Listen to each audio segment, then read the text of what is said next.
I'm here to tell you that your whole life can change in a moment. And this is that moment. And this is the word.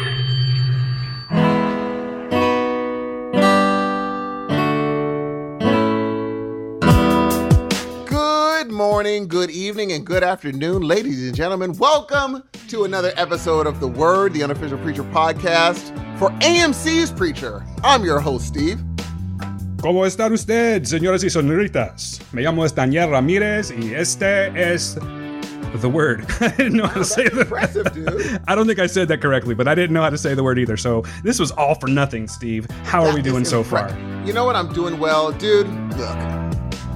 What we're about to witness right now, like there's been fairly seminal things that happen in this wonderful world. The creation of the world, the creation of human beings, and the making of religion.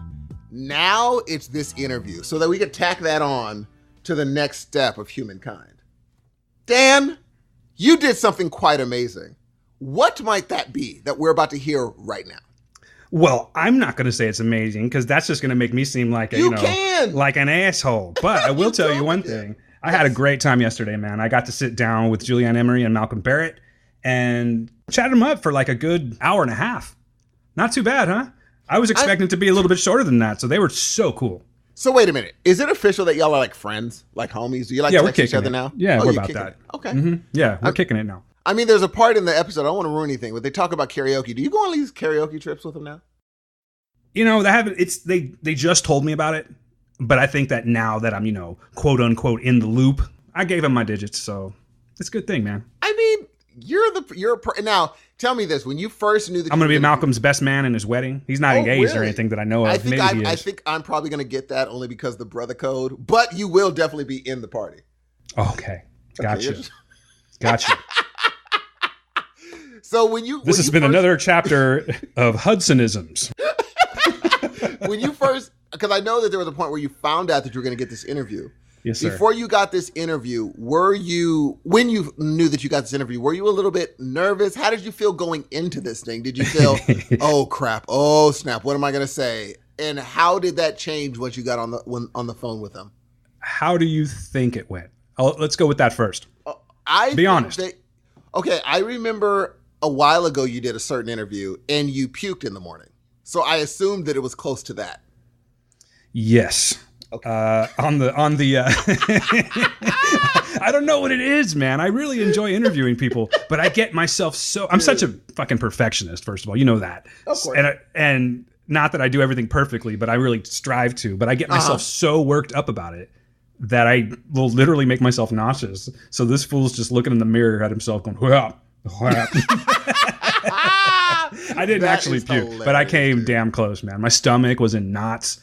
I was like, I'll spare you the rest, but let's just say it was coming from both directions, and it was rough, dude. I don't know what it is. I'm just such a nervous person when it comes to doing something like this.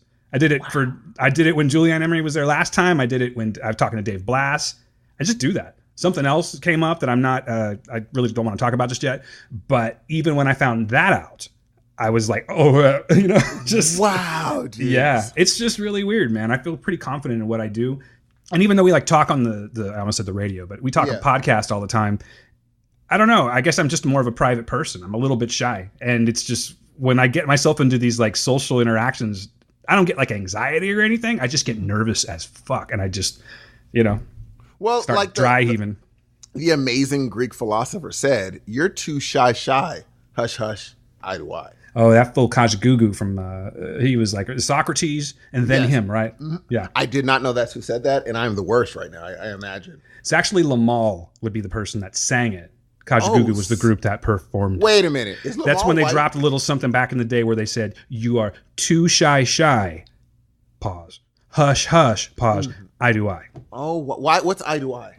It beats the shit out of me, Steve. I have no idea. Okay. Now, out on tangent. Yo. Is Lamal white? I think so. He might be. He might.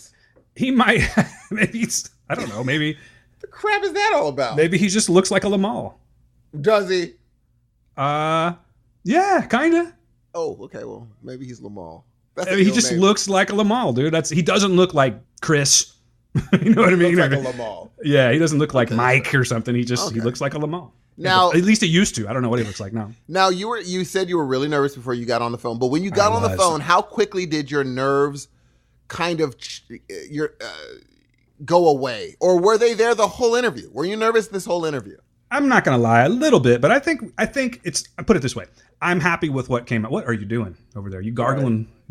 Sorry. Dude's over here gargling water into my ears. Yeah, you're talking into a microphone, G. We just talked about someone else doing that. That's so weird. That's so funny. You heard You got to keep that in. I'm gonna. Trust me. But you were kind of nervous the whole episode, dude? No, I calmed down, but I don't know. Again, I'm just too much of a perfectionist, dude. I'm letting people know shit that I probably don't even need to be getting out. Like, we could be talking about this off mic, but a little bit. But then I calmed down. I mean, here's the deal.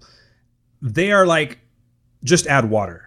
Do you know what I mean? Like, they're so good together, and they're so friendly with each other, and they have so much to say to each other that, hell, they did all the work, man. I just asked them some questions and laughed and had a good time. I mean, I really had a genuinely good time with them. They're really, really nice. That's people. what it sounded like. It sounded like old friends getting back together. For me, it sounded like three old friends getting back together. One of them is just happening to interview them. You guys sound so natural, and I get why you're nervous, because they're people that we really admire. We love these people on TV. We love watching them.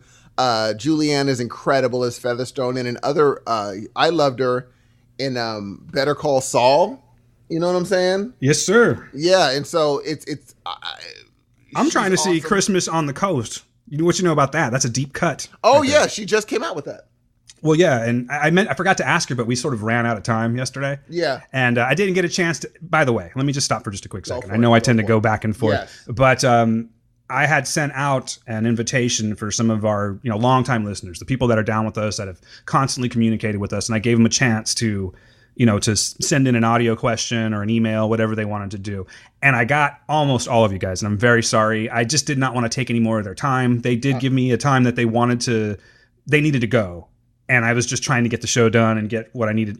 I did my best. So if you didn't get your question on there, guys, I'm sorry about that. That wasn't like I just blew you off or forgot about you.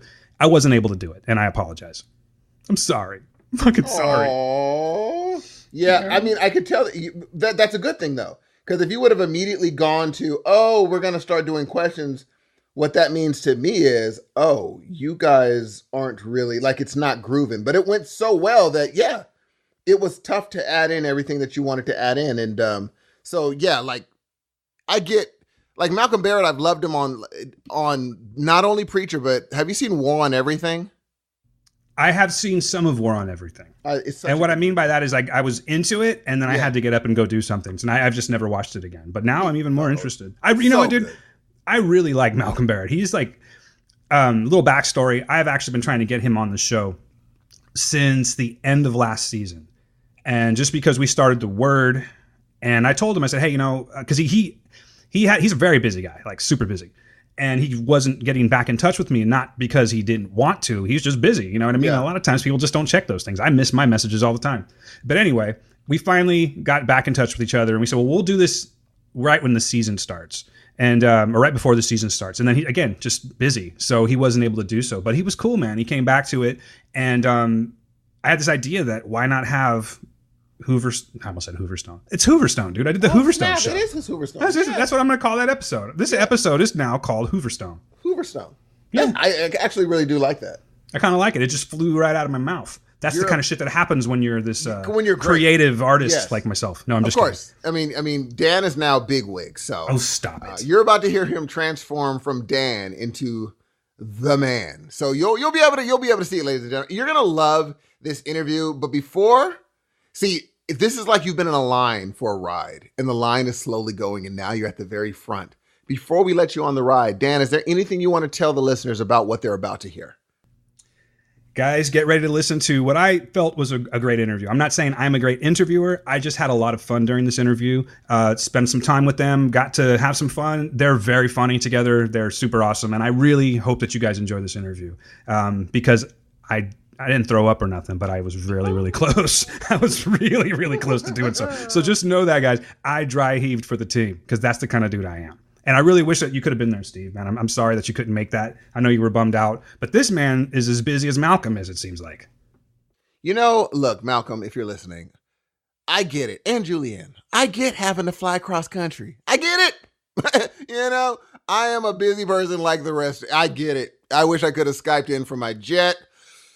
But, stewardesses, drinks, all that kind of stuff, pilots, so on and so, I believe they're called flight attendants now, Steve. Why don't you just get yourself politically correct real quick? Flight attendants. No, I think they're called aerial baristas. Aeronautic baristas. Aeronautic baristas? I like that. So they're bringing me, I could just ask them for a caramel macchiato or something and they're going to hook me up. Yes, that's what they call themselves now. It's a done deal. That's what I'm calling them. At least that's what I'm calling them from now on. Sounds good. Give you my aeronautic barista. But yes, so ladies and gentlemen, enjoy this wonderful, amazing interview, all sincerity. I think Dan is at the top of his game with these two. And are Julianne and Malcolm Barrett amazing in this. They are just, they're wonderful people. You could tell that they love each other. It's a great, great, great, great time. There's no weirdness. There's no gotcha moments. They're just awesome people. And so enjoy what you're about to hear. Dan, you were incredible, brother. Thanks, man. I appreciate that. Guys, we hope you enjoy. And now, Hooverstone, the Julianne Emery and Malcolm Barrett interview. Enjoy, folks. All right, ladies and gentlemen, I've got a couple of people here, and I'm happy to say that they actually wanted to talk to me, so this is pretty awesome. One of these people is known for playing Betsy Kettleman on Better Call Saul. The other is known for playing Rufus Carlin on Timeless. You can currently see them both crushing it as Laura Featherstone and F.J. Hoover on AMC's Preacher. They are both very active on Twitter, amazing to their fans, all around good people because they called in, so this is awesome. Ladies and gentlemen, it is both an honor and a pleasure to welcome the very talented Julianne Emery and Malcolm Barrett to the Word. How you guys doing? Woo! Yay! Hooray for us! Hooray for you, indeed. Hey, thanks for coming on, guys. Yeah, it's our pleasure. Yeah, thanks for having us. So we're like almost done with season 2 already. I mean, that's amazing how fast this went. As someone that watches every single episode like 3 to 4 times, seriously, because of the show that we do, this one just flew by. It was a pleasure to watch each and every time, and it just seems like the writing has really like hit its stride. Would you agree? I would agree with that. Actually, we have a gender-balanced writer's room this season, and I think it benefited the show immensely. The writing has been particularly strong, and it's very action-packed this season, the show is. Yeah, I tend to agree. And, we have less episodes this season, and I think because of that, it's benefited because there's story throughout all of it. I don't think we ever really hit a lull. I think it really keeps moving, keeps the momentum up in a way that we didn't see before, or at least was strengthened. So it's been, I think the entire cast has sort of benefited by this sort of accelerated storytelling. Yeah, I agree. I think the same thing. There really was no filler this time around. There were episodes where, looking at it from a comic standpoint, yeah, okay, it definitely veered off course. But you know what? I got over that 2 seasons ago, and I just love the way it's going.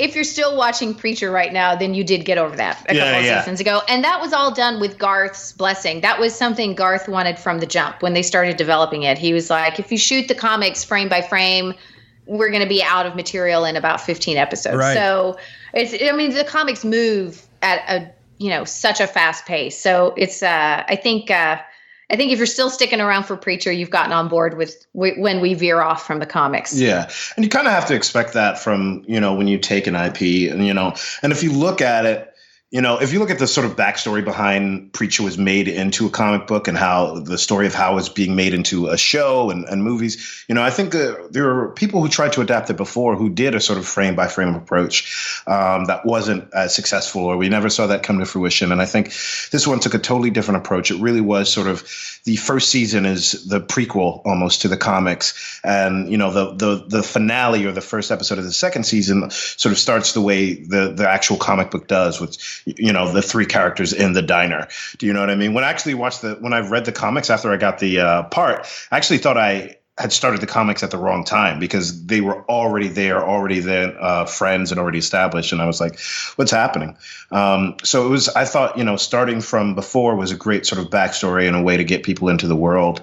And I think now that they sort of, earned that, they've been veering in sort of different ways that I think has been really interesting to watch unfold. That sounded super smart. That totally did. I was about to say, I'm so impressed with that. You're going, what is happening? That sounded super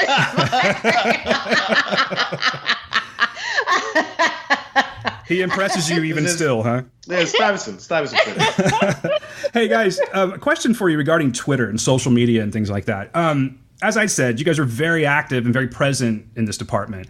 And I'm curious, and just from my perspective, I see what you guys, how you answer your fans and everything. And it's pretty safe to say that just from my perspective alone, like, your fans love you. You know what I mean? They're really dedicated fans. And you're so good to them in return by always answering them. It's the little things like that, just liking someone's tweet makes them happy. You know what I mean? But when you actually take the time to respond and retweet and all that, it's just, it's really cool. You know what I mean? And I'm just curious, from a social media standpoint, how has this affected your life where your career is concerned? Well, I'll tell you, for the last 2 years, I've lived and died off of that. Off of Timeless, we were canceled twice, and brought back due to the response from social media and how people interacted with us. So, which was awesome, by the way. Oh, thank you. So I can attest to that being a huge thing. They bought helicopters and did that sort of thing.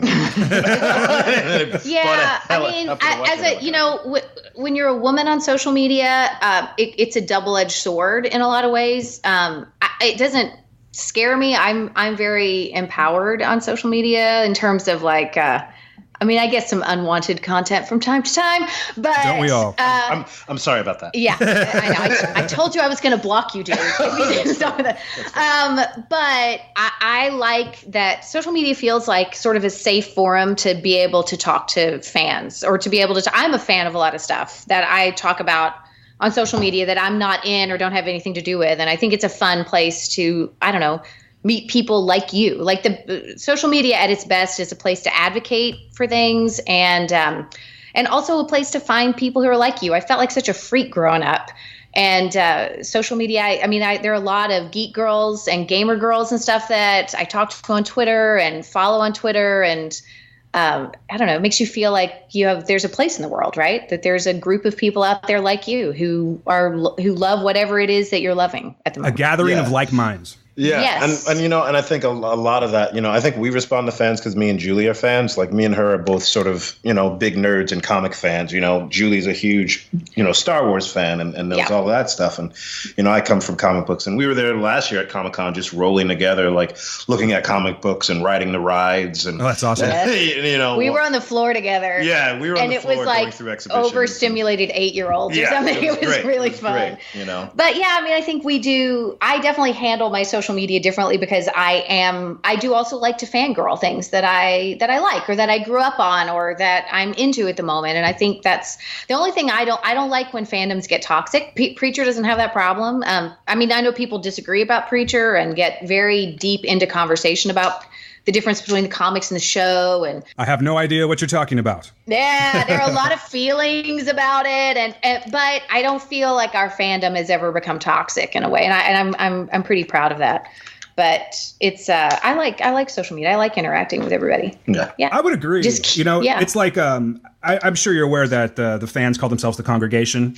Yes. And it's so communal, you know what I mean? And everyone really does kind of, I don't want to say it's a little dramatic to say has each other's back, but yes, like you're saying, like minds, and it's always nice and positive, you know what I mean? And supportive. So, and it's very supportive of you guys too. And I'm thinking, well, what was I going to say? I was going to say that if the other, like say Dominic Cooper, Ruth Negga, and Joseph Gilgan were to go on there, it would only be more exciting. But I know that, social media isn't quite for everyone, Well, different people handle that side of things in their own way. And I don't think, there is interest from jobs now when you're an actor for you to be on social media and be active. But I think all artists have to deal with that in their own way. Course. Like, I have a pretty thick skin. I don't like it when it doesn't stay PG-13. That's the only time you get blocked in my world. But I think that's, all artistic temperaments are different, and some people can handle it. Some people thrive on it. Some people enjoy it. And some people don't. Yeah, they're British and he's a gypsy.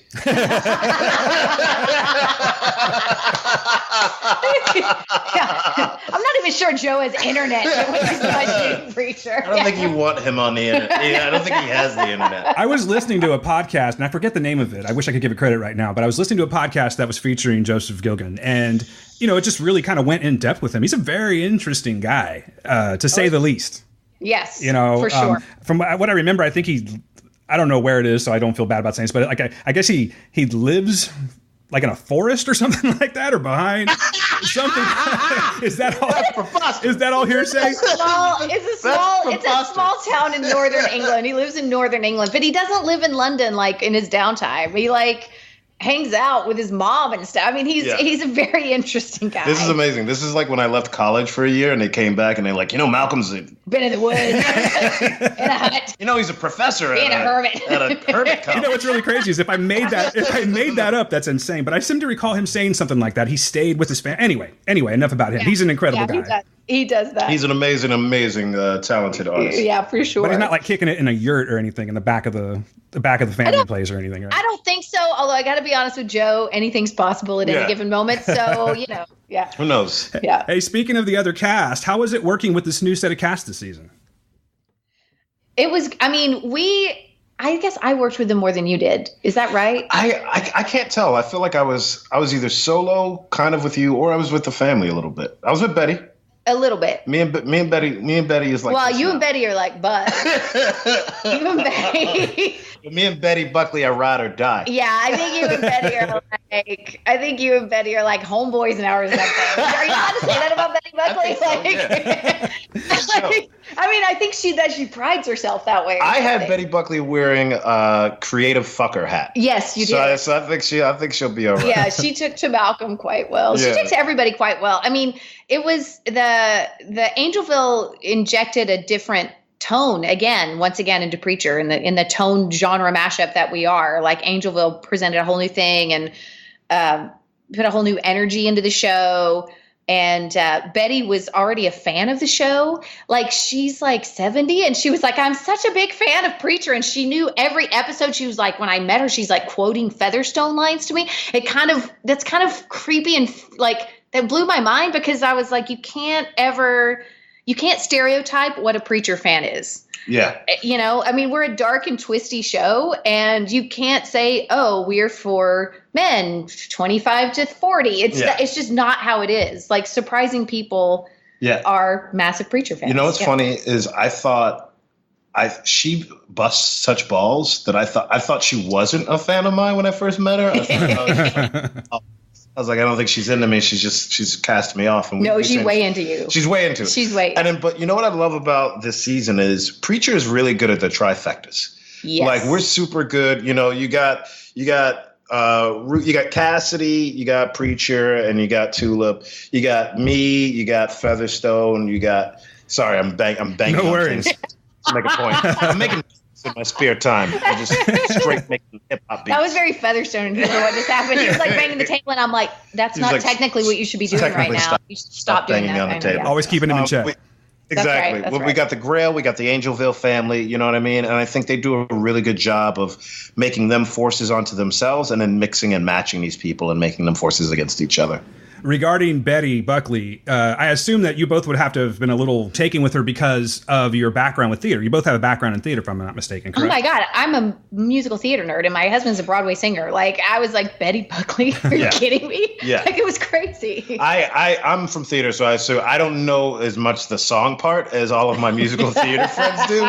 I literally have a homegirl of mine, my friend Talia in New York. She was like, "You're hanging out with Betty Buckley?" I was like, "Yeah." I was like, and I got to be honest, I have New York theater friends who, it was early on in shooting when Black Panther came out, and I organized a little Black Panther thing, and Betty went, and I brought some friends with me that were in town, and my friends were like, oh my God, you're going to be show buddies with Betty Buckley. Betty Buckley's your new show buddy. Oh my God.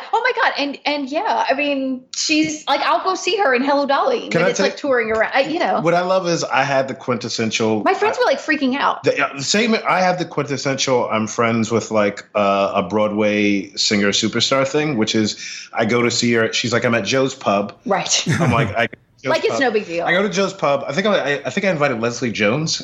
I think she could make it. She's a big time singer. But she's busy. She's busy. Probably Saturday night. Yeah, she's it was a Saturday. It was Saturday night. Right. It was real thoughtful. So I go to Joe's Pub, and they're like, all right, can you confirm that you're going to be there? And I'm like, yeah. What? She was like, because Betty's going to announce you at the very end of the show.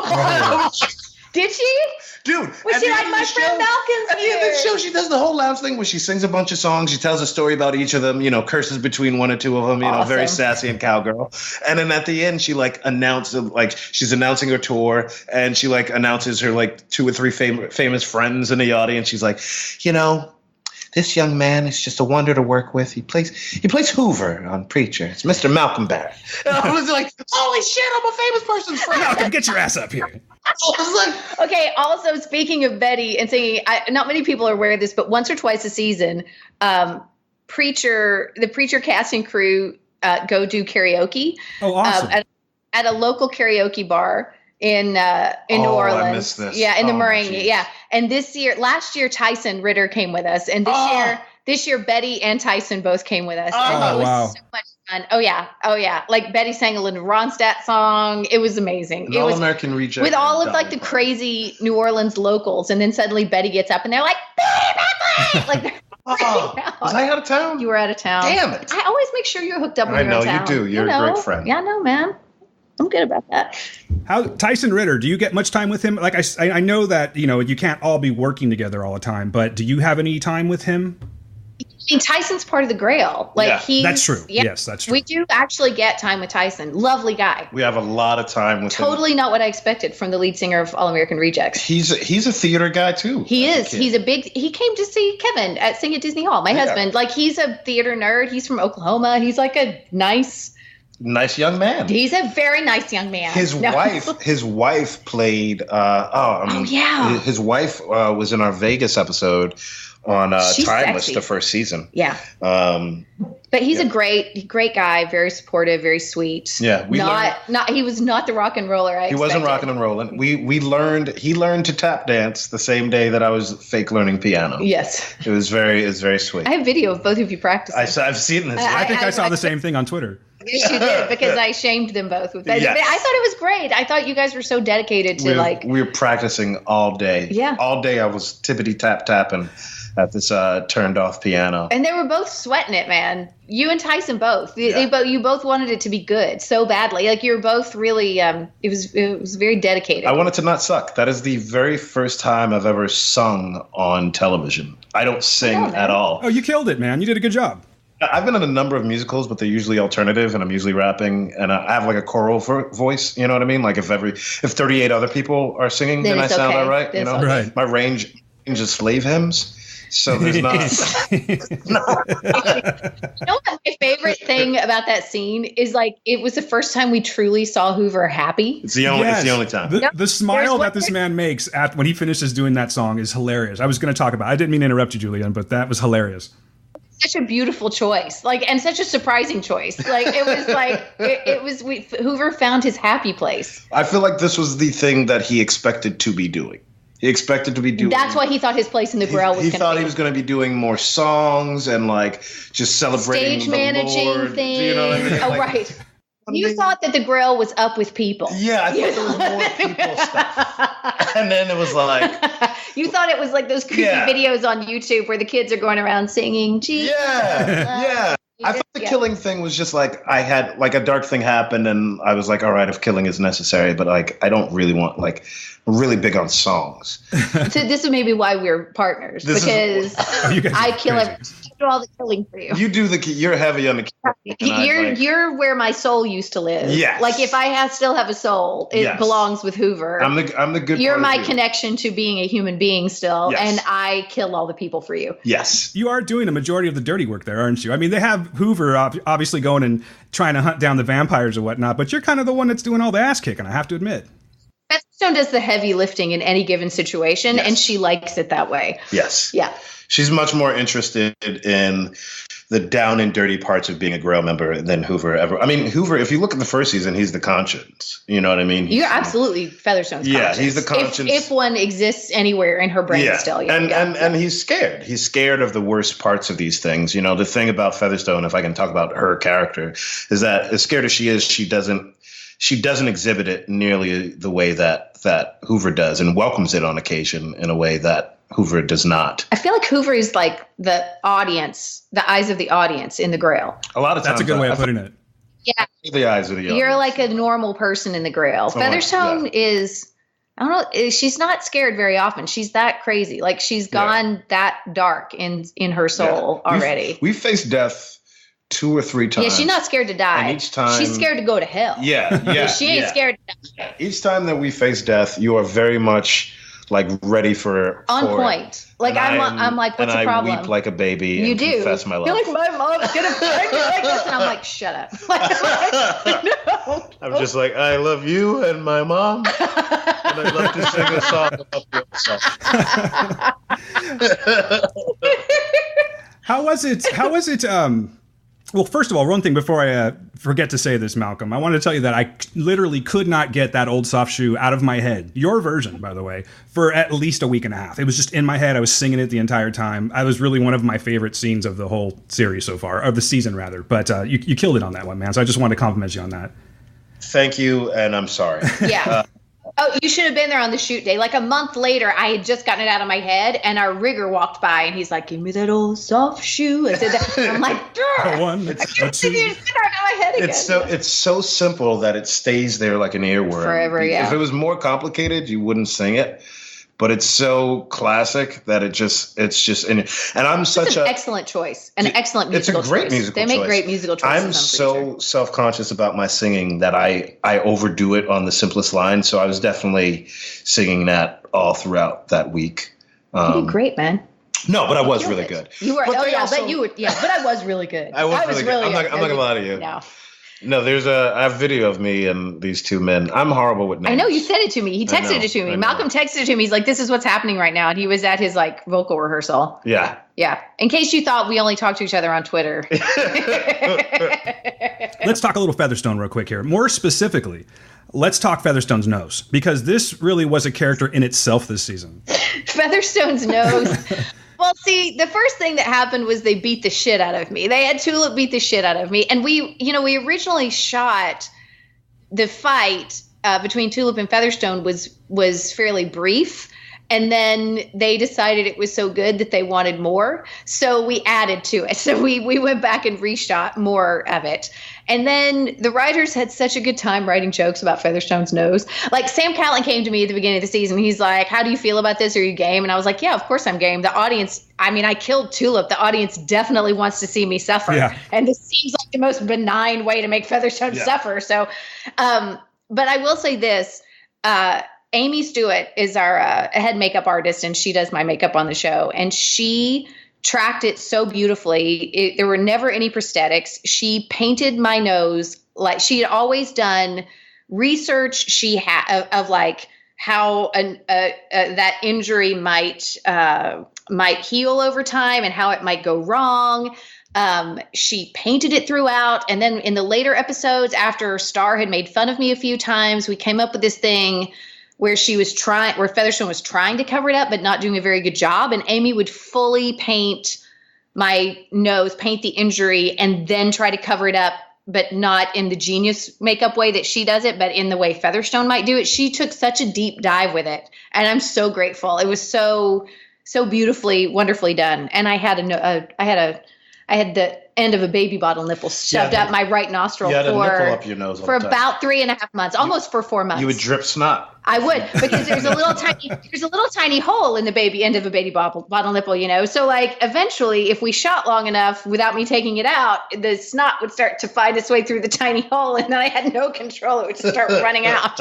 But yeah, I thought Amy did a really brilliant, beautiful job of it for sure. What I thought was really cool about it, and maybe it's just me, but it seemed like as the show went on, she just changed it a bit to where it just looked like it was actually healing throughout the season, as opposed to just, how like sometimes you'll see it the next episode, it's all fixed. You know what I mean? Such great attention to detail that I definitely wanted to bring that up. Yeah, and that was her brilliance of it. She tracked all of it. She had all of these pictures from the internet that she pulled of the different stages of healing and what that might look like. And she did a really beautiful job, I thought. Out of all the characters that you've played, Julianne, who would you want to have Featherstone's back in a fight? Oh, wow. Out of all the ones I've played on Preacher or that I've played that's a good question, too. Tell you what, any character that you've played, let's just say that. Oh, that's a really interesting question, because Who would I want to have Featherstone's back? Well, if it's a Grail op, then probably Betsy Kettleman, because Betsy is diabolical in a different way than Featherstone. But I think they would understand each other. But I also, one of my early roles was an FBI agent on a show called Line of Fire. And she was such a badass that, I mean, she's a normal human with emotions, but she and Featherstone would get on really well. Like, yeah, I don't know. I don't think Featherstone thinks of herself as needing someone to have her back. Let me rephrase that. Until the heist in Osaka, I don't think Feather thought of herself as someone who needed someone to have her back. I think she thought she had everybody else's back, and she was always in charge of this group of men. And then suddenly she's in this heist with two people who she can't count on, with Tulip and Jody. She can't trust them. She doesn't think they're very smart, and she can't trust them to follow protocol or to have her back in any way. And she's proven right. But I don't think she considers things that way. I think she's so dedicated to the cause, and she assumes that she's going to die for the Grail and go to heaven and be rewarded for it. You did better with Hoover. I did way better with Hoover. No, because Hoover had my back. I said that recently in an interview. I was like, look, Hoover, she might get frustrated with Hoover all the time, but when I was stuck in that bathroom in, what was it, 210? And I thought Tulip had found me out, and I called and I was like, I need you. You showed up as Rodney in 5 seconds, man, and I beat the crap out of you, and you took it just for the cause, just for the mission at hand. Took the beating. With the guitar. Yeah, man, I kicked the crap out of you. The thing about Hoover is he's so unassuming that you forget his victories. Yes. You know what I mean? Because he's so willing to lay down and be the brunt of everything that you forget that a lot of times it's for the greater good. Like, you know, he's out there like trying to catch a vampire. Do you know what I mean? He's out there like. And he didn't. Well, you know, he didn't want to be out there by himself. No. You know, he's like, I'm going alone. Seriously. No, but he's taken beatings. He's been shot at. He's had a gun to his head a couple times, and he's still out there freaking ticking and. That's true. He never quit. No, or ran off. He's never quit. Can you quit the Grail? I think you would have to die, right? Is that like? I don't know. He doesn't. I feel like he would. I don't think he wants to quit. He's in it. Yeah, I think if you go to the Grail, you didn't have anything left. Yeah, I think so too. Yeah. I'm going to actually do a listener question right now, but I have to ask something first before we go there, okay? So we're going to come back to the two things we were just talking about. So let's just say it. Hoover's a vampire now. That's something that we weren't expecting. So how did that all come about? How do you guys feel about that? There were several moments this season when we would read scripts and I would look at Malcolm and be like, this is crazy. Yeah. What is happening? This is crazy. I still feel that about, like, I still remember the moment when I read that, and I remember looking at you going, this is nuts. Is this really happening? It's really it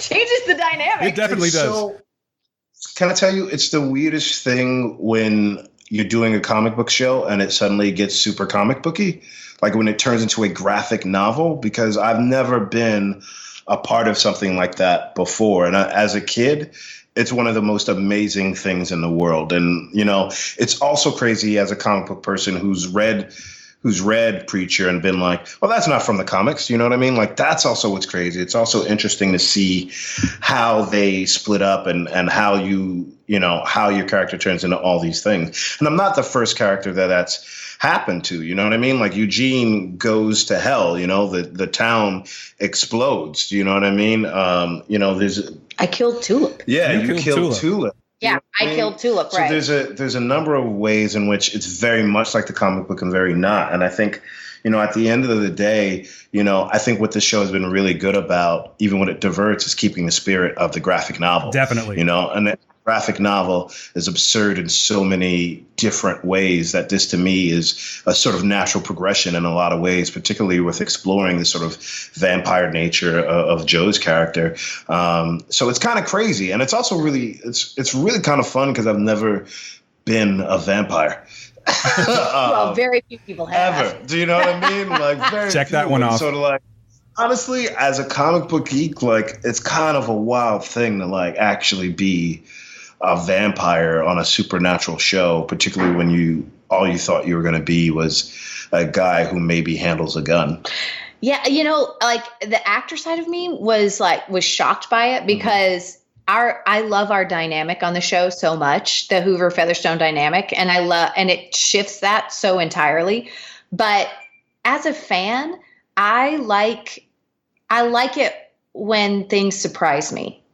Like I like thinking I know where something's going and it going in a totally different direction. I know that not all fans feel that way about it, but I like it when shows surprise me. I like it when it takes a turn that makes sense, but I did not see coming, and I did not see that coming. No, because it's not in the comics at all. Right. Why would you see that coming? I've read the entire thing after the fact.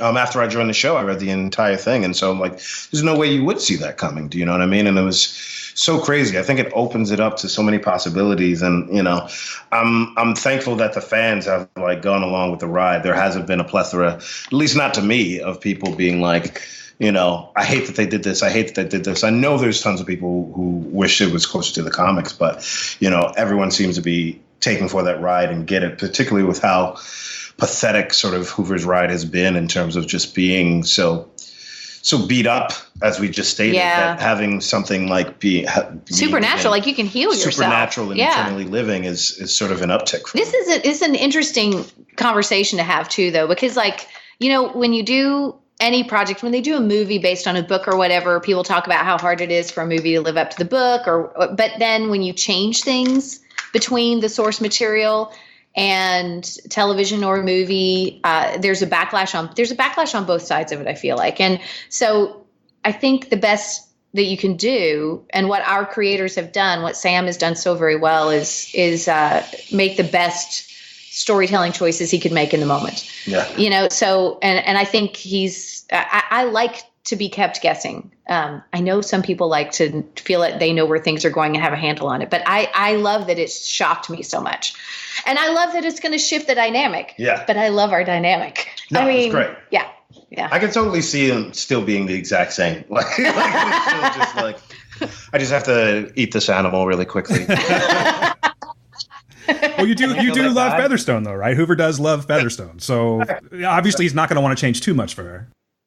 Exactly. I think there's always an idea of what Featherstone thinks of him. And you stay in the Grail. It's not like you run away. Well, like you put your suit back on and show up for work. Yeah, I have to say I was very happy about that. When I saw you show up for work, that was awesome.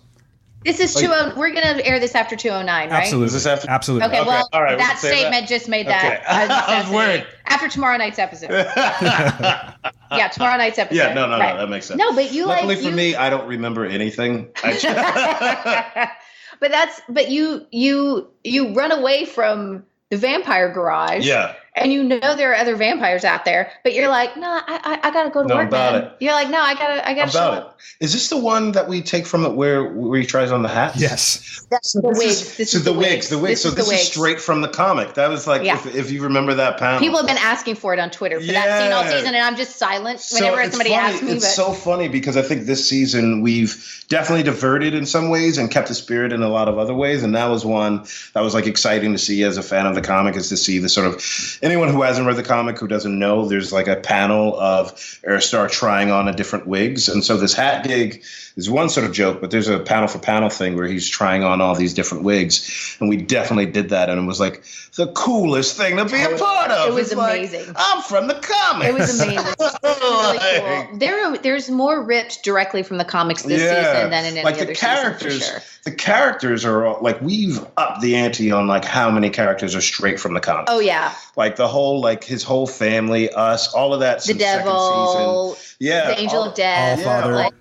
All-Father. We've like really upped the ante on how many comics you've seen, or how many characters you've seen for the comics. And I'm excited to see the fans watch that, because I know they definitely dig that. And I definitely dig that, seeing how they're able to explore these people. And we've managed to get great cast for every role. I mean, Jason Douglas. Yeah, Jason Douglas has done an amazing job with the devil, even though he's in a massive amount of prosthetics. Yeah. Like somehow he still seems like a person, even though it must be difficult to even move his face. Like he's in such a huge suit. Same for All-Star. And Aaron Ruth has done a great job. Everybody's done a great job. A lot of people in masks and suits, man. Yeah, Johnny Coyne. I mean, that Allfather's. I think it's like, was it 55 pounds? It was originally 65, and they were able to lessen it by 10 pounds. I mean, that thing is gigantic. The first time I saw him, the Grill was having a video conference with him, and he comes. Johnny comes in, and just like he's wearing. I had never met him, and he's wearing just the top half of the prosthetic and like regular clothes. Yeah. But like.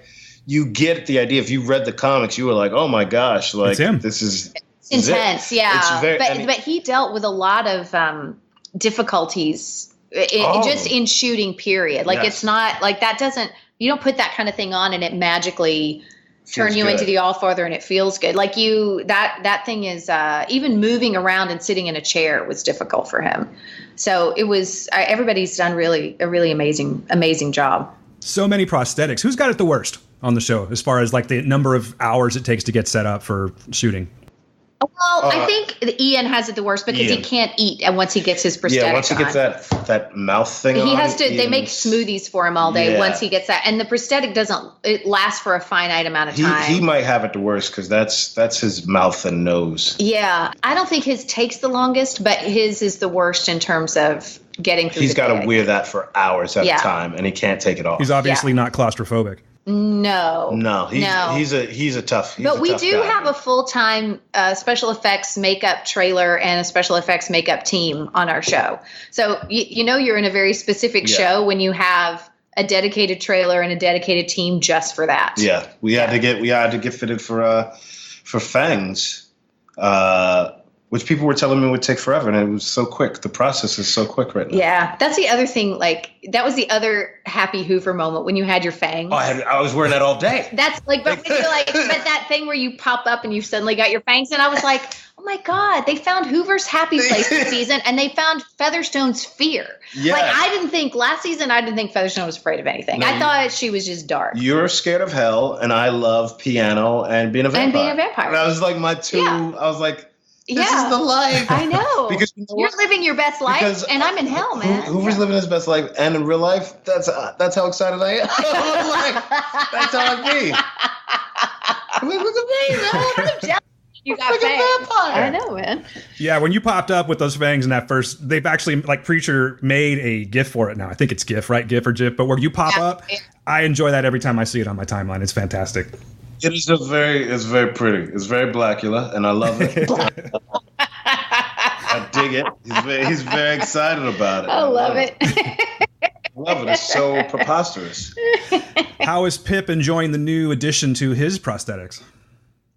Well, he doesn't have it every day, That's right? True, right. So some days we see it and some days we don't. Actually, the wigs were difficult because we had to because he had that, penis head prosthetic on his head, and it's, they're not indestructible. Like, it was very possible we were going to rip that thing up, with the wigs, and then like have to send him back to the special effects makeup trailer and shoot something else. But that's what he has to do with the eye. Yeah, the eye, the contact. He has the contact in all the time. Yeah, and that contact like covers his whole eyeball, so that becomes a thing as the day goes on. But it seems to be getting better for him.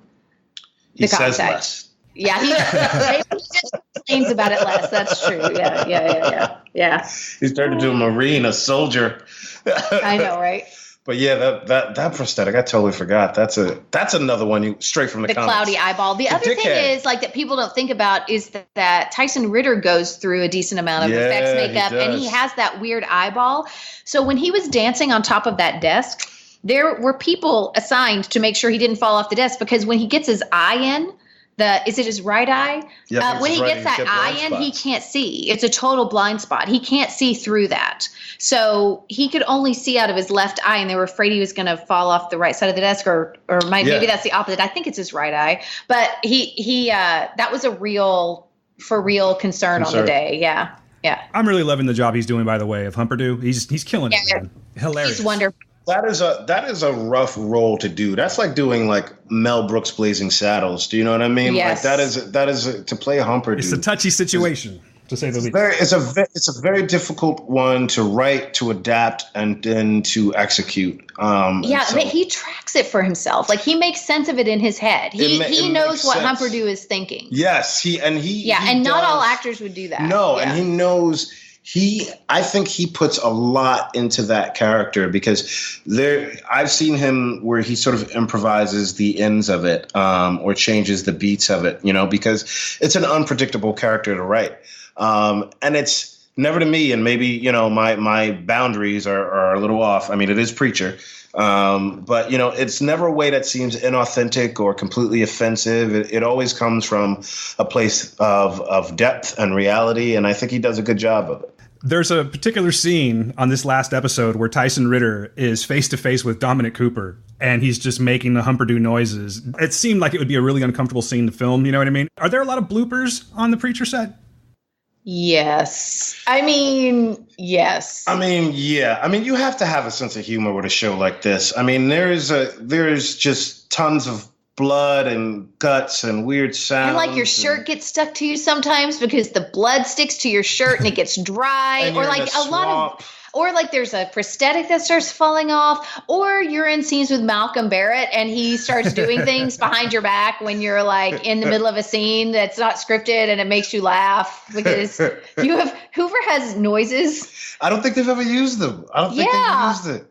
They might. Hoover has noises sometimes. Maybe when they have the guns out. Hoover has nervous noises that he rolls out sometimes that make me laugh really hard. Actually, the Grail seems very serious on screen, but we every guest director is like, "Oh yeah, I've heard about you guys." Like we're very silly. Yeah, Day is really. I definitely try and make Julie laugh in character because Julie's very dedicated. Julianne is very dedicated. She knows her characters. She does the background. She's got journal entries. She knows her stuff. She knows her stuff. So, and I try and just act very laissez-faire. I do my homework, but I don't like nobody to know it. So you're describing Hoover and Featherstone right now. Yeah, you don't want anybody to know you worked hard on it. No. And I'm like, I have my character journal if we need to talk about it. Like that's totally true. That's absolutely true. During every take, or at least every fourth or fifth, I try and do something that just breaks her, that I don't do in rehearsal. And that he has never done before. I will have an idea that I won't do ever in rehearsal, and then like 4 takes in, I'll just snot myself or something.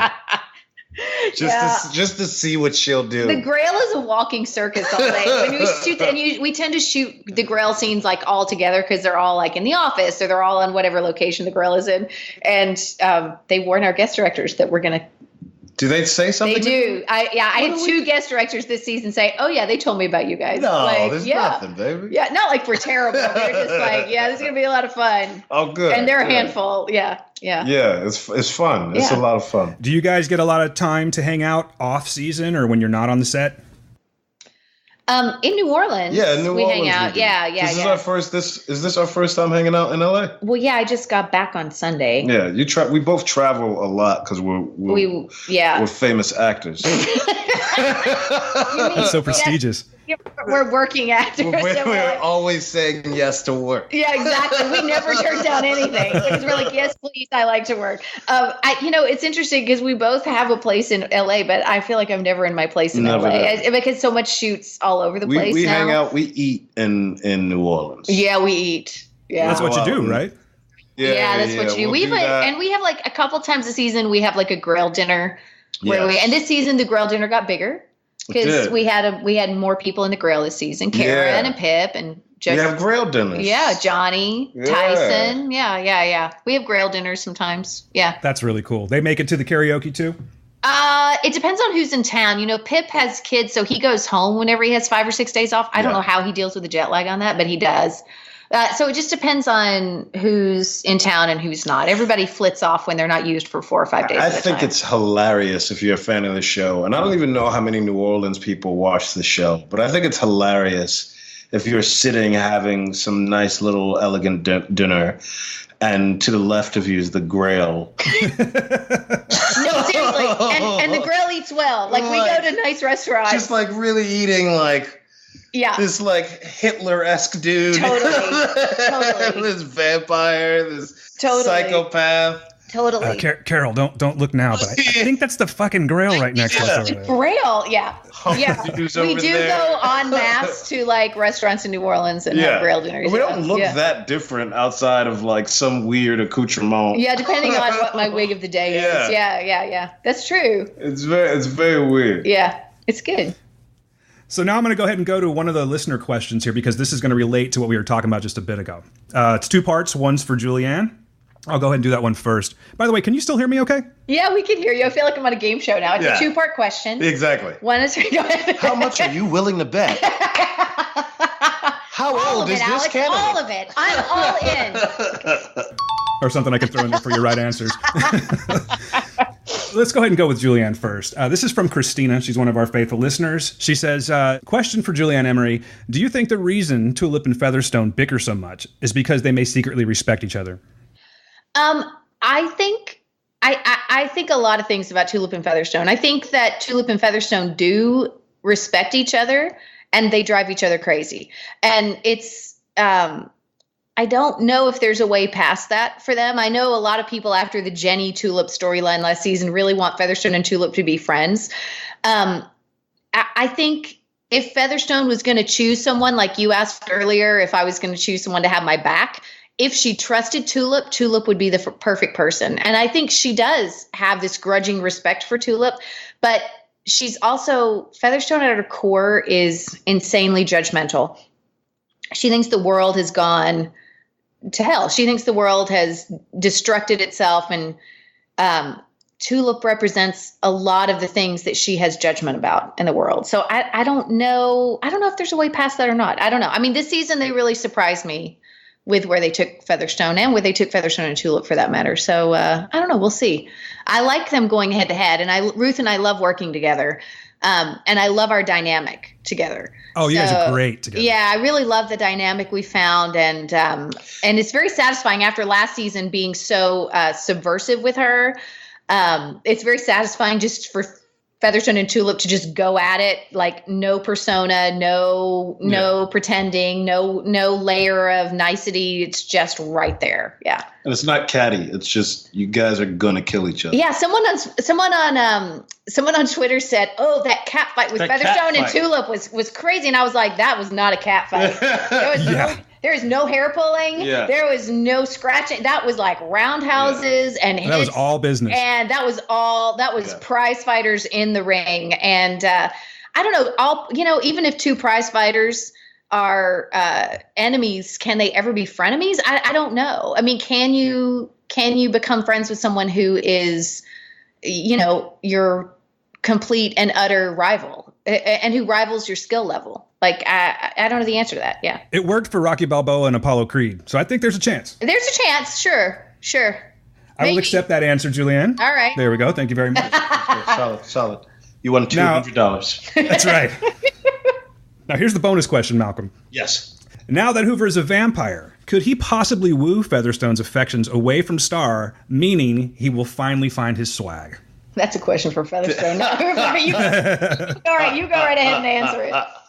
I don't know. I think he's going to use whatever he can as a resource. You know what I mean? But I think, I think it's weird. I think it'll be interesting finding where he goes and who he is. I think he'll probably have to discover who he is before he can really kind of go at Featherstone. You know what I mean? I think at the end of the day, he's kind of, in any version of it, if it's the show or the comic, he's sort of submissive to her wants. Do you know what I mean? I think that is his relationship to her in some points. But then again, it's Preacher, man. So who knows, man? The puppy dog, right? Yeah. What's interesting, I don't think Featherstone's affections for Herr Starr are normal love affections. I think there's something cult-like in her adoration and love of him. That's a good way of looking at it. Yeah, I don't think it's a normal. I think she sees him like a cult leader, maybe. I don't think it's a normal, oh, I want you to be my boyfriend kind of thing. So I don't know if can you woo away from that? I don't know. Yeah. I think that's a fundamental change in both their characters. Yeah, for sure. If something would have to shift with Herr Starr for her to shift that affection. Right? It is very much as does essence. In the comics. Yeah. I mean, it is very much the essence of him pining after her and her pining after Herr Starr. And And so, but it'll be interesting to see how that develops and how that can change because, who knows? Our dynamic is going to change so much. I mean, those guys in the writer's room, guys and gals, are very sick people. I want you to know that. Both it seems so normal. Both the men and the women are psychotic, insane people. So don't ever think that's just one gender. That's all of us. We're all weirdos. I'm going to ask a question that's really not Preacher related, but I think this is directed. Well, it is directed for the both of you. This is one from me, because admittedly, I'm paying more attention these days to it. But it seems that there's more strong character roles for both female and actors and people of color that are actors as well. Would you agree this is the case? I think we're seeing that begin. I'd like to see it continue. Like, there was a time when, as a woman, if you weren't famous by the time you were 35, then there was just no more roles for you, even though there were 75% of the roles in any movie were written for a character man. So I hope that we're going to see that trend continue. I hope so. It's looking good, but we're still not there. I mean, we're still at for women, we're still at 32% of all dialogue spoken in films is spoken by women. And so we're not quite there, but it's getting better. I mean, Featherstone is a role you can't pass up as a woman, right? That seems like one of the best roles ever, honestly. Yeah. And I'm not even just playing to you. That is a fantastic role, and you play her so well. Both of you actually play them so well. And it's the television version, because the television version is much stronger than the comic book version. Well, women in the comics in the 90s were not written in the most interesting way. So I think that is where it is a change, right? That is a shift. Like if you're going to... Tulip and Featherstone both. That's a shift for the better. Yeah, if you're going to adapt the comic book like that, there's a lot of outdated thought process and tropes. It's very 90s. Yeah, yes. Do you know what I mean? And so to see the update is a testament to how we're changing. But at the same time, I was tweeting about something today where I was like, it must be nice to be a white American because you don't have to say I really hope Rushmore makes it so that they'll make another all white movie about quirky people. White male American. Yeah. That's what you're talking about. Because honestly, anytime there's a female driven movie out, I go see it opening weekend. So they'll do more movies with chicks. And the same is I'm seeing, I'm going to the movies tomorrow just to make a statement and pay money and, For Crazy Rich Asians. Yeah, for Crazy Rich Asians. Yeah. I mean, as am I. And we took my friend Carrie and I took big groups to see the opening weekend of Black Panther. Yeah. I mean, we want to see this. You shift woke continue. as fuck, Julie. I'm woke as fuck. I'm not saying it like I'm woke. I'm just saying you and I are in the business and money talks. So in our business, it doesn't. Money affects far more than social media outrage or anything else. The people at the top, listen to people's pocketbooks. So you got to you got to put your money where your mouth is. You got to just show up as much as they will listen, because they still have outdated concepts despite receipts. Agreed. I mean, television is much better than films at this point. Still, I think it's getting better. I think cable television. Although, frankly, you shouldn't be a character actor. You should be the lead on your own show. I realize this. I know this. No, but. You know what I'm saying? I think we're seeing a shift and I hope it continues. But we're going to have to keep working on it for that. And fans are going to have to keep showing up and talking about it as well, frankly. Yeah, we really do try on our part to, at least with this show. Well, that's not true. We have another show called Heroes of Noise and we talk about this kind of stuff all the time. But we really do try to have our, attention to those types of subjects and we try to pass that along the best that we can. We're not a huge show, but it's nice that people are doing that because you're right. It's just I know that it's not where it needs to be right now, but it has been nice to see that. For instance, we're, like you're saying, Crazy Rich Asians this weekend. It is quite the shame that you have to make such a I don't want to say a fuss, but make it such an event to where people aren't just, they don't just already go, people are renting out theaters and whatnot. I think that's awesome, but it's sad that we have to do that right now at this day and age. Oh, it's rough, man. It shouldn't have to be. Look at it. It's 2018. Yeah, that's pathetic. They were going to make Crazy Rich Asians with a white woman lead. They're going to make To All the Boys I Loved Before. They're going to take away the Asian chick, make it a white woman.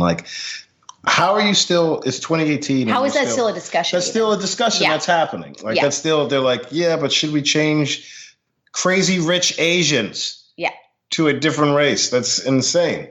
Yeah. So, but at the same time, it is that thing of like, look, there's steps where it's ahead, and then there's things where it's like you still know that it's an uphill battle to change the really easy, really lazy tropes of Hollywood. I mean, look, all you have to do is look at movie posters, right? Every movie poster has, I don't know, if there's 5 guys on it, there's 1 person of color and 1 woman. Yeah. Right. I mean, that's all you have to do is look at, but television is definitely taking a turn in the trend. And I hope that continues. And I hope we, it's also more interesting. I'm really sick of seeing the same stories over and over again. And we're seeing the same stories told from the same point of view. So, I mean, that said, one of my favorite things when I got my audition material for Featherstone on Preacher was when I read it, I was like, okay, here we go. Because I had been watching season 1 of the show, and Tulip is such a badass. But I was like, they're adding another woman and she's a badass. And then when they added Grandma this season, she is also a badass. Like they have, when they add women on Preacher, they're strong women. I mean, even our recurring women are very strong and have their own agency. And I'd like to see I'd like to see us have a gender balanced cast, but we're not there yet. But at least all of the women are strong and usually in leadership roles, and they're not reactionary characters to the men. So it's getting better. I mean, we need to see more female writers, more writers of color, more. That's where it starts, and absolutely. Yeah. Sorry. You should not give me don't give me a damn. That was the correct answer. That was the correct answer. Absolutely. Yeah. Don't let me cut you off with my stupid soundboard. You've won $350 now. Thanks for keeping tabs on that. I appreciate that. Okay. Speaking of movies and pop culture, television, when you guys have downtime, what are you into? What have you seen lately that's blown your mind? Malcolm. I have a theater company, so I'm doing a lot of stuff with them. We have Fairy Tale Theater 8 and over. So the stuff that's really impressing me is my work. Right. What you do in your downtime is focus on your work. He combined it. He was like, "What are you doing? What's good?" It was a hard. It all fit. It all fit. What are you gonna do? Actually, I just saw Mary Page Marlowe in New York off Broadway that Tracy Letts wrote, and it blew my mind. The performances in it are amazing. I'm about to jump back into. I just got back from a couple of months out of the country, so I'm just about to get back into Handmaid's Tale, which is blowing my mind. Looming Tower, I thought was off the hook good. So sorry to bother you. That's obvious, but it was great. Yes, that was incredible. Yeah, sorry. Yeah, I haven't. When you're working, it's really hard to see the stuff. It's really hard. I know that sounds crazy, but we work 14, 16-hour days. So I tend to get caught up when when I'm not working. I think Preacher is just fantastic. I'm totally watching Preacher in my spare time. It's a really good show. I know. I'm missing Game of Thrones right now. I've also been studying Pablo Neruda in terms of his. I'm joking. That was very. I was like, he went deep right there. I know. I was like, are you also visiting the Met? I want to sound cool. I'm watching. I like when I really just want to chill, I like post-apocalyptical sci-fi fantasy, which sounds crazy. I like it. That's good. I'm with you. I've been reading N.K. Jemisin's books, the 5th season. It starts with the 5th season. There's a trilogy of books. And I know TNT is developing it right now, but they are brilliant if you're into reading that kind of stuff. Last book I read was Abomination by Gary Whitta. Because he's a buddy. I like Gary Whitta. He's hilarious. He's writing The Last Starfighter. Yeah, they're redoing The Last Starfighter. Yeah. Gary Whitta is freaking writing it. Yeah, he writes it. I'm a massive Last Starfighter fan. Yeah, I love that movie so much. Oh my God, I love that movie. It's one of my favorite movies of all time. What was it? Alpha Centauri, right? Yes. I can't. Robert Preston is an alien in it. What more does your theater nerd loving heart need? I could never bring it up with him or like text. You know what I mean? I don't want to be that guy that's always like. He talks about it all the time on Twitter. I totally follow him on Twitter. Who else? I follow John Scalzi on Twitter. I read a lot of John Scalzi books. He's a sci-fi writer. I don't know. He wrote a book called Red Shirts, which is what everybody knows, but it's kind of like making fun of Star Trek. But he also wrote this series of books called The Old Man's War. Okay. They're awesome. It's about like a future. I don't need to do an advertisement for it, but and you'll find out what it is. Okay, so it takes place in the future. Yes, it takes place in the future because I like post-apocalyptic fantasy, sci-fi driven stuff. Yeah. Yeah. Yeah, that's right. Start. Yeah. I'm watching the 100 right now. Actually, see if you can post-apocalyptical things. I was watching for a while. I'm buddies with Richard Harmon, who plays. Are you really? Yeah. From being in Canada shoot. Oh, right. I was trying to get a part on there where he kills me. We were texting each other. I really like the show. I'm not a giant CW watcher, but I really like that show. I was like, when we became friends, I was like, man, we gotta go on there and you gotta kill me. And he was like texting me back. He was like, man, I'd love to kill you. That's such a compliment. That's a show where everybody dies. Yeah. I always say you never know what's going to happen on Preacher, but that's a show where everybody dies. Oh, everyone dies all the time. Yeah.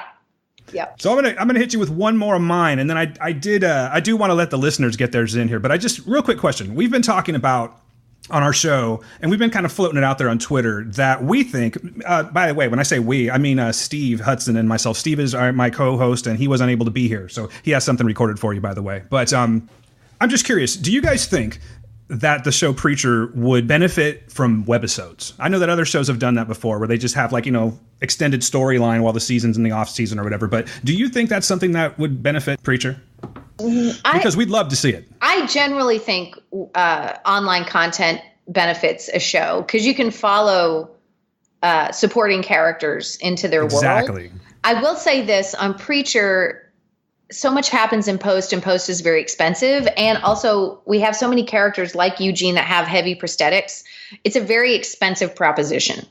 So it's, most shows that do web content utilize sets they've already got built and they shoot during the season, or I think we run 2, sometimes 3 units already while we're shooting during the season because our show is impossible to shoot in 8 days. So I think it's a tough, it's from a producer point of view, it's a very tough proposition. I mean, it's always a benefit if you have a popular show that has more stuff, right? You're just like, great, let me see more of the. I mean, I'd love to see the Featherstone and Hoover digital series happen. Yeah, some sort of home stuff or different Grail agents. Yeah, you know what I mean? Just follow Grail agent at the beginning. You could follow the SWAT Grail guys. You could do one of those things. But I think it's exactly what Julie said. It is a freaking hard show, man, and it's very weird, specific input. Very hard, prosthetics and that sort of thing. And then the post, all of it is so complicated with this budget and this schedule, and such a unique storytelling vibe that I think it's hard to just mimic outside of the traditional. I mean, I did some web content for Better Call Saul. So obviously, that's what I was getting at. Actually. Yeah. I mean, obviously AMC is into it, but that was a very, very simple scene, and it still was quite the undertaking. I don't know on a show as effects heavy and complicated to shoot because Preacher also doesn't shoot in a straightforward way. We've always got all kinds of janky, crazy shots, and we're always rigging the stove so you can shoot in, but through it. And I don't think you could do it without staying true to the visual style of the show. But I always think most shows could benefit from what do you call it? Ancillary storytelling. I mean, I think there's a lot of storytelling there that could happen. Yeah. But it's a tough proposition on the Preacher. I mean, we're stretched. When I say we had days where we were running triple units, we were running 3 units at the same time, which was I've never experienced anything like that. That's insane. Well, it's what is it? When they did Fear the Walking Dead, when they first did ancillary stuff for that, it was either all on a plane, the online one was all people on a plane, which probably could have shot in a day. Yeah. Do you know what I mean? And then now, after seasons and seasons, it was okay, now it's all in a forest, but it's 1 or 2 guys in a forest and a little girl. I mean, or not to be businessy about it, but Better Call Saul, that all of that content was sponsored by Acura. So it's not Preacher's maybe a difficult show to get somebody to brand. Get some support behind it. Yeah, I mean, we hang on to our advertisers, but I feel like it's always a struggle for the good folks at AMC to hang on to our advertisers. So getting someone to go further than that and sponsor content, I think might scare the crap out of them, right? That's a very specific brand. Maybe that's the key. If the fans out there know a brand that wants to sponsor some digital Preacher content for their advertising dollars, then I don't know what that would be. It's not going to be Samsung. It's not going to be Subway sandwiches. Yeah, they wouldn't even let us use their name for Hitler. They're no. They're no, that's not happening. No. Yeah, so it's from a practical point of view, I don't think it's likely on Preacher, but I do think it would benefit. That was a super long answer to a really simple question. Yeah, that's okay. Subway's like, shame me once. But yeah, exactly. All right, this one is from, you may know this person, actually. His name is Tyson, but his Twitter handle, no, wrong Tyson, actually. But his Twitter handle is @preacher_on_AMC. I'm sure you've seen this because he's tweeting constantly. Yeah. Great guy. He has a question for you. Here we go. Says hello, Julianne and Malcolm. All hail the Grail. All hail the Grail. All hail the Grail. By the way, Malcolm and I invented that hashtag ourselves. I love that that's out in the zeitgeist now. Put it in there. Oh, it's a whole thing now. Yeah. I know. I love it. Says, thank you for taking my question. I appreciate it. I was wondering if Genesis, and not the Shite Band, was a real entity and you were its vessel. What would you use it for, in or out of character? Could each of you answer one good thing and bad thing?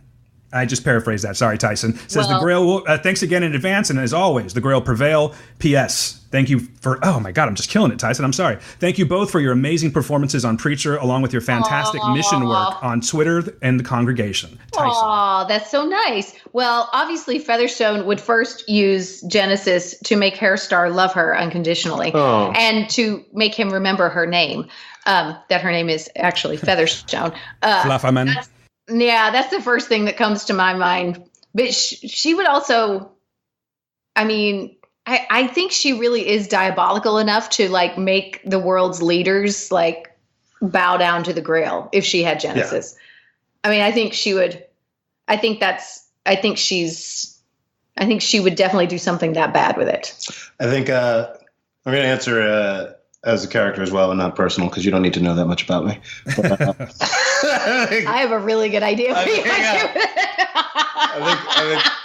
think the good thing he would do is he would put more people in bands. I think more people in choruses. And the bad thing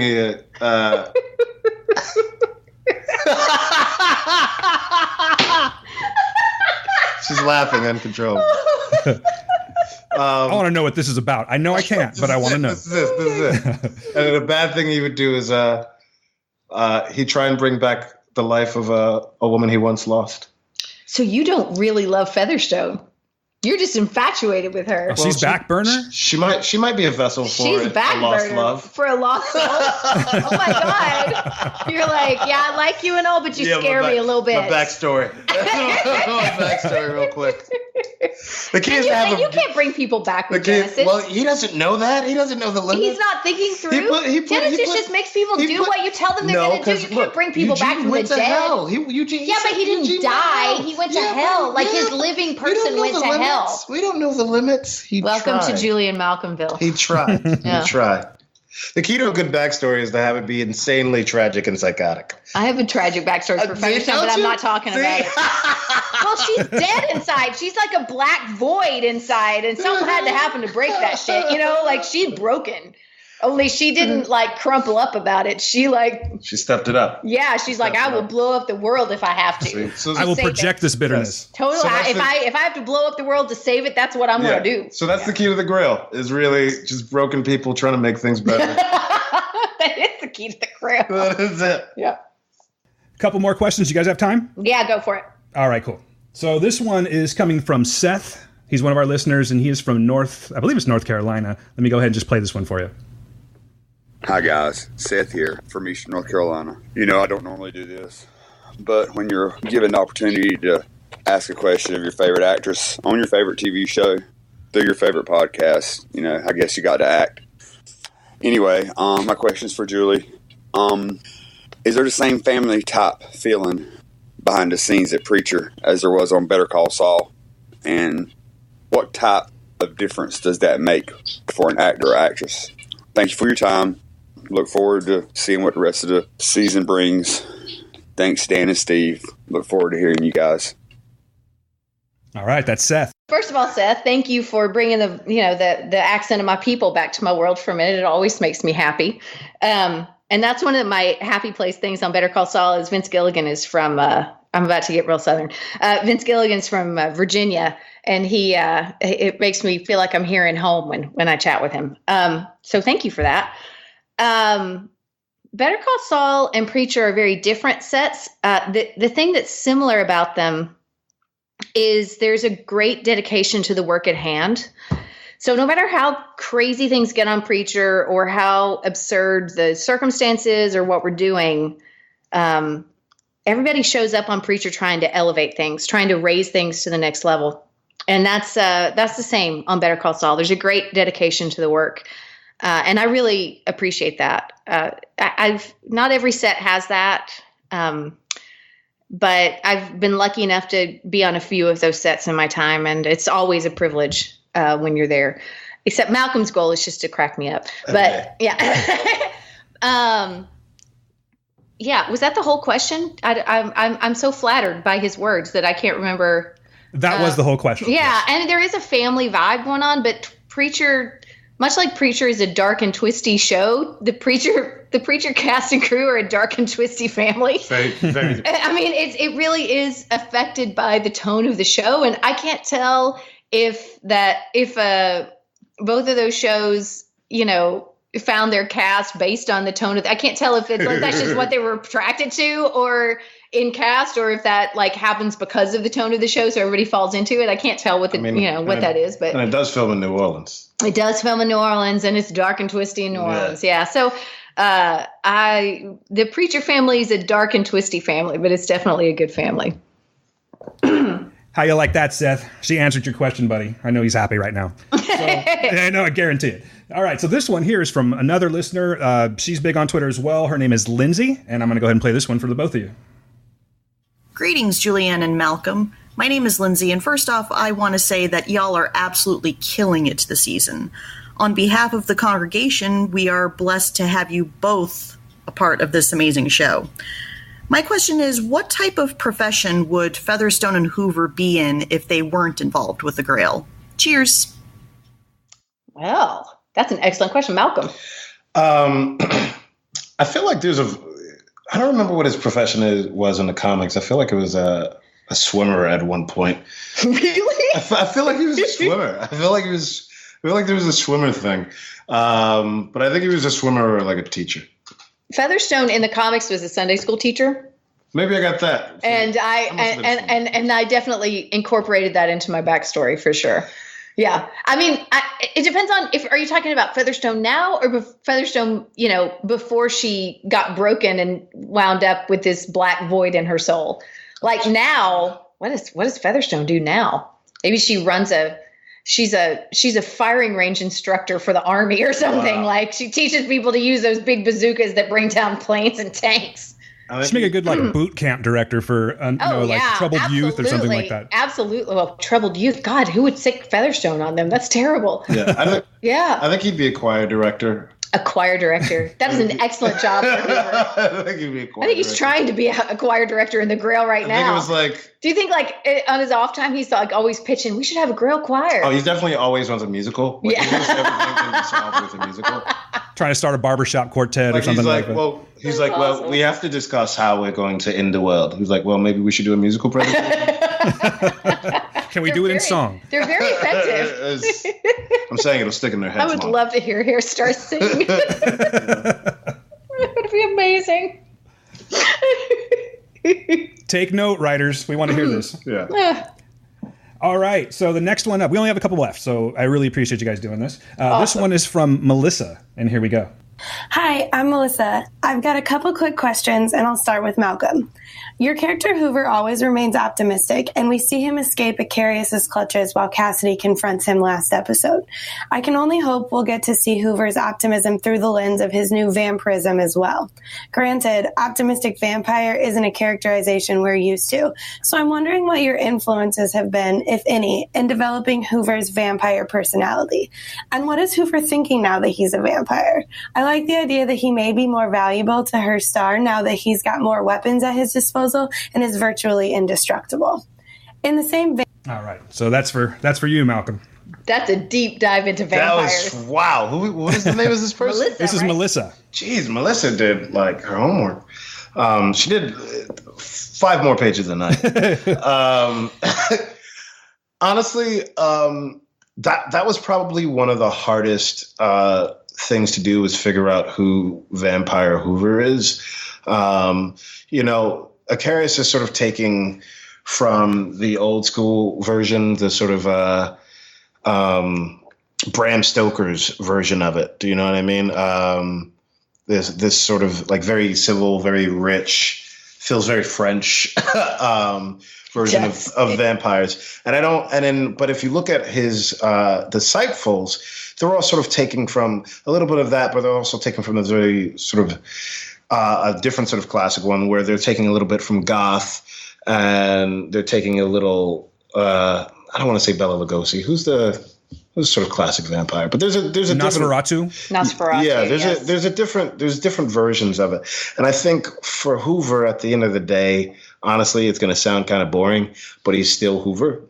And I think the most interesting about him is the fact that he's a vampire but doesn't think about it. I think that's what makes him intrinsically Hoover. Do you know what I mean? I think there is totally this idea of him being invincible, which seems pretty cool, but there's also this idea of like, not because there's still different things that you have to fear as a vampire, and also he hates vampires or was taught to hate or is part of the job is that. So there's an interesting thing about being someone who's so optimistic and at the same time was sort of used to hating himself or what he has become, knowing that he's still enjoying that. So I think that's a sort of special secret that Hoover has for himself, is knowing that he's become one of the things that he was dedicated to hunting down as part of his religion or his following. So I think there's a complexity there that he's experiencing for the first time, and sort of almost made him more himself, just knowing how happy he has to be. There's a transition that happens when in the comics when Preacher changes Hoover, when he tells him to forget all the bad things that he did.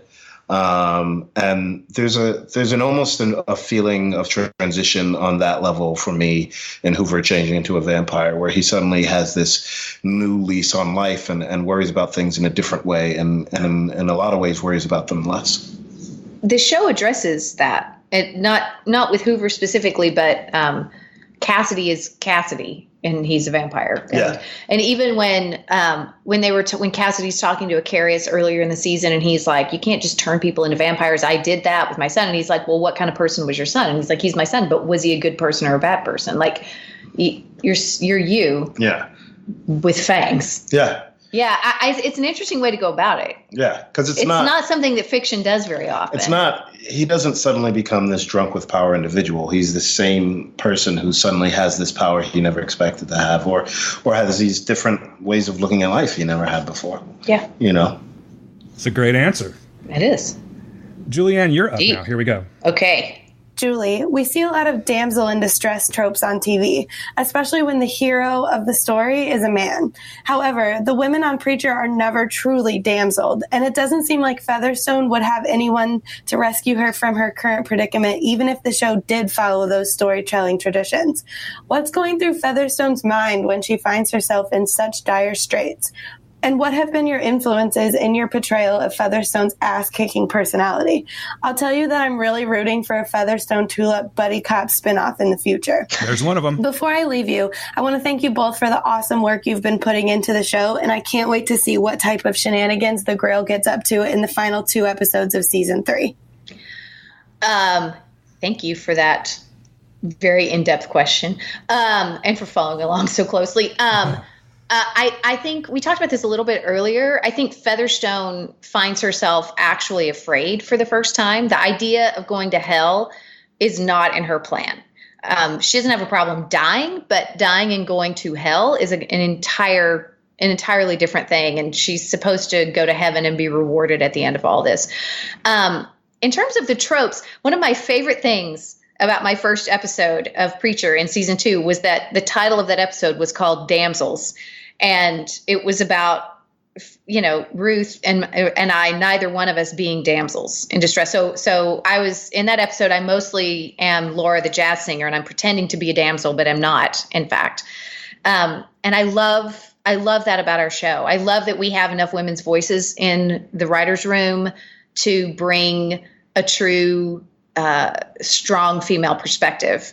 I hope we maintain that in our writers' room. But that starts with them, and it's something I'm always. People ask me a lot what kinds of roles I'm looking for, and I always say I'm looking for a complex, actionary woman, not a reactionary woman. We have too many reactionary female roles, and I'm thrilled to be playing someone like that on television. There was a question last season at Comic-Con, not this year but last year. That I forgot what the question was, but it was about being a woman. And Ruth was like, I don't really consider Tulip in terms of gender. And I agree with her. I don't think Featherstone considers herself in terms of gender. I don't think she considers herself a woman. I think she considers herself capable and better and stronger and smarter than the people around her outside of Herr Starr. So I think the more we start to look at female characters as characters instead of female characters, the better off we're going to continue to be. Nice. Okay, check this out, guys. We have two more. Okay, two more. And these are actually both just comments to you. One of them is going to be from my buddy Steve, who co-hosts the show. But you already answered his question, so I'll just play it for you because he gives you guys some kind words. And then this one is from our listener Pedro, by the way. He just wanted to say a little something nice to you guys. All hail the Grail. Firstly, I would like to congratulate the whole cast and crew for an amazing season. Both of you have done Featherstone and Hoover justice with your work from the get-go. No questions from me, just wanted to let you guys know that I'm a big fan of both of you and Preacher. Steve, Dan, well done for organizing this and giving me the opportunity to express my appreciation for the show. I enjoy listening to the podcast just as much as I enjoy watching the show. Can't wait to hear you guys. Take care. Thank you, Pedro. I guess that was a little self-serving. I'm sorry about that. No, it was Pedro. A little more for you. Pedro's perfect. He's killing it with kindness. You could have done a show of just that. For absolutely. I would have listened for at least a couple of years. And Pedro, do you guys mind if I just scrap the rest of the interview and just play that part? Is that okay? No, you go right ahead. That's all right. fine. Thank you. I appreciate it. All right. Lastly, guys, and thanks for taking all these. This one is from Steve, my co-host. Here we go. Good morning, good evening, and good afternoon, ladies and gentlemen. This is your absent co-host that wasn't able to be there today. I hate that I wasn't able to make it, but I just wanted to send a shout out to the amazing Queen Julianne and Brother Malcolm. In my stead, I do actually have a question. My question is this. When you're on the set, in order to actually get to know your coworkers, do you go out to lunch or go out for drinks after shooting's done, or are you just so wiped out that just drinks and all that stuff is out of the question and it's just in my brain? Because in my head, y'all just have fun, y'all act, you enjoy each other's company, then to bond, y'all go out for pizza and beer and drinks. Is that a thing that happens or not? Can't wait for you to answer my question. Again, much love to Julianne and Brother Malcolm. Hopefully next time I can be there. All right. I know we already kind of went over that. Yeah, will you run the Grail dinners? Yeah. I think I had a drink once with Joe at some weird time of New Orleans. Well, when else would you have a drink?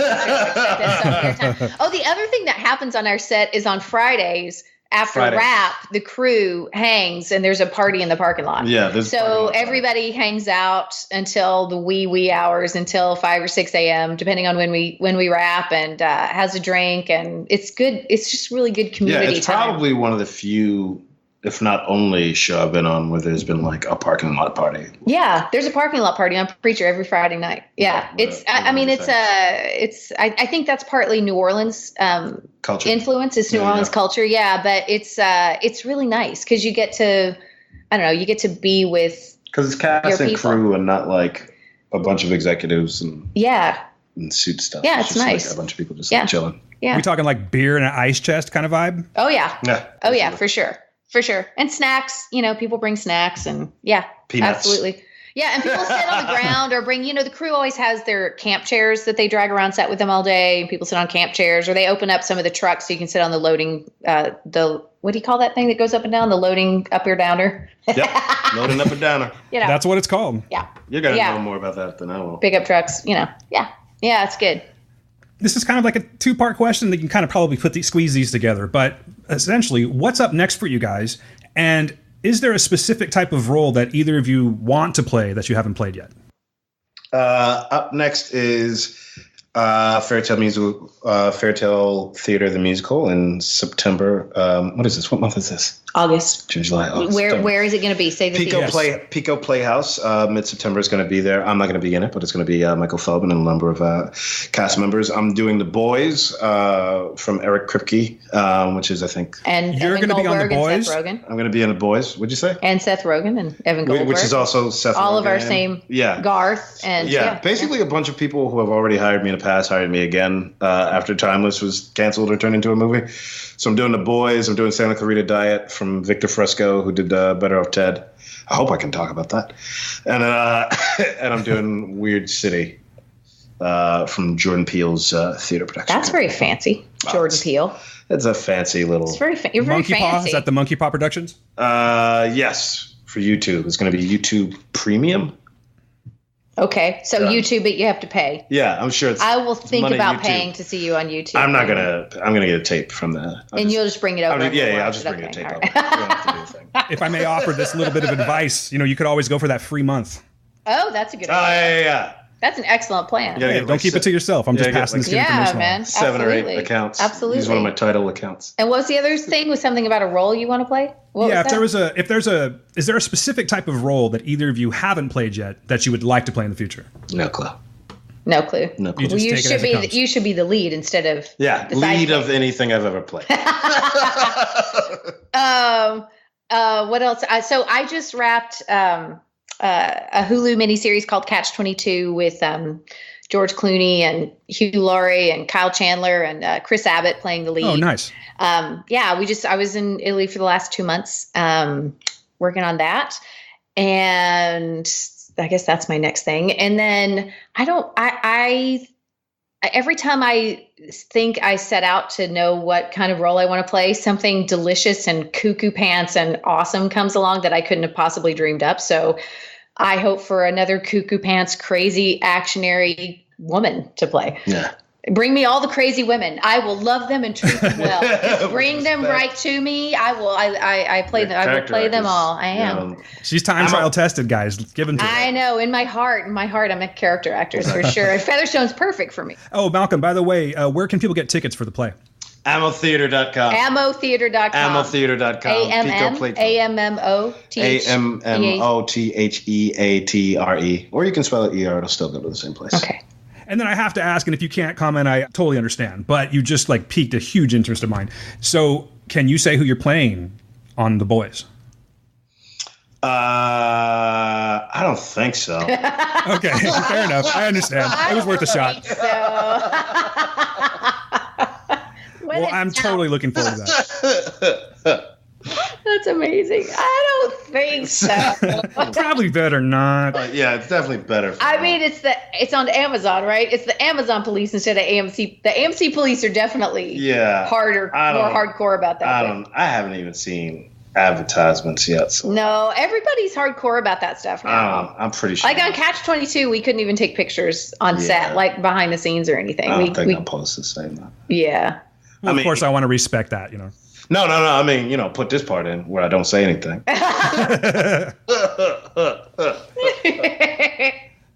All right, let's end this one on something that you can give to the audience here, guys.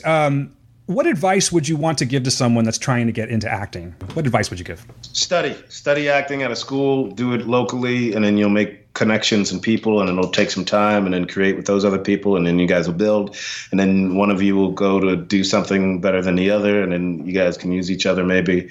And then and don't stop studying. Yeah. Even if you're working, study the people around you, like what everybody's doing. But I agree. I always say that. Study, yeah. work, create develop projects your craft. And work with other smart people. Yeah, I mean, the business is going to do with you whatever it's going to do with you at any given moment. But work on your craft. Invest in your craft, and you'll find the right projects. Yeah. And then you build everyone needs a picture and resume, which just means you got to do a lot of free stuff first so you can build your resume and you take pictures. If you ain't got no money, you get a friend of yours who's not a bad photographer. No, that's all totally true. I believe it. Totally. You got to make it work for you. Yeah, you do. Yeah, totally true. That's the best advice you're ever going to get. I have for years when it was time for my birthday is not long after Christmas, and my mom would be like, "What you want for Christmas this year?" And I was like, "Money for acting class." That's what I got every year was money so I could take another couple of months of acting class. Yeah. Guys, thank you so much for coming on. It's a real honor to talk to both of you. You are both some of my favorite actors, and I'm just tripping out that I have the Grail on the show, and I've had the Grail on before. So, Julianne, thank you so much for coming back. You're awesome that way. And Malcolm, it was very nice to meet you. Thank you for coming on. Hopefully you'll be able to come on again sometime. Spoon. Nice. That's a Tick reference, yes? Yes. Awesome. Ladies and gentlemen, you have just heard the lovely Julie Emery and the more than talented Malcolm Barrett on our show. You should switch our adjectives. She's the more than talented Julie, and I'm the lovely Malcolm. You heard it first. You are quite dashing, sir. We obviously hate working together. We can't stand Yeah, I can each tell. other. Yeah, you know. Thanks for this cold and unfriendly interview. You know, Thank you, guys. so much. Thanks a lot. And you guys are the best. Thank you to the congregation. Thank Keep you, it going. Let's, and thank you, everybody. I see you on Twitter fighting for season 4. I appreciate it. All hail the Grail. All hail the Grail. All hail the Grail. Thanks, guys. Bye. Oh my goodness. I felt the earthquake. I just heard that amazing interview right now. I think the whole listenership, the congregation just had their mind blown. My man lays it on thick, doesn't he, ladies and gentlemen? But I love the guy. I mean, wait a minute. Did you just witness what I witnessed, congregation? The amazing Dan at the peak of his game. Did y'all just hear what I heard? The amazing Dan at the peak of his game. I think I could speak for all of you that and applaud where we are. Like, if you're in your cubicle and everybody's wondering why you're standing up applauding, just tell them, don't worry, you're not in the know. You'll hear it sooner or later. Take out your earpiece, rewind it, put it in their earpiece, and then they're going to be clapping with you within an hour and a half, guaranteed. Dan, great job. Thank you, sir. I appreciate it, man. You have a very unique way of explaining that, but thank you very much. You know I don't do well with these compliments, brother. But I will say this. I really did have a great time. And once again, I just want to thank Malcolm Barrett and Julie Emery for coming on. You are, at least on this side of things, friends of the show, and we would love to have you back at any given time. Hey, we got this whole other show called Heroes of Noise, so maybe we'll do that. You know what I'm saying? Hey, I got him to do a little bumper for us, though. You want to hear it? I saw that. Yeah, you want to play it? Yeah, I'll play it right now. Go for it. Here we go. This is Malcolm Barrett. And this is Julie Emery. And this is The Word. All hail the Grail. Yeah. Come on. Boop, boop, boop, pop, boop, boop, pop, boop, We got pop, bumpers boop. now. That is dope. And I'm just over. You know what, dude? I'm over the moon about this. It's been a very nice weekend. You did a and great job, that man. really made my day just to have them on there. And I was happy that I didn't just completely blow it. So no, you did. You excelled. Thanks to the Grail once again. All hail the Grail, guys. That's it for us. We just want to do this little quick, little outro, just so we don't like to leave people hanging. So that's about it. We got a whole other show coming up right now, and it's time to talk. Season 3, Episode 9, Schwanzkopf. We'll see you guys in a bit.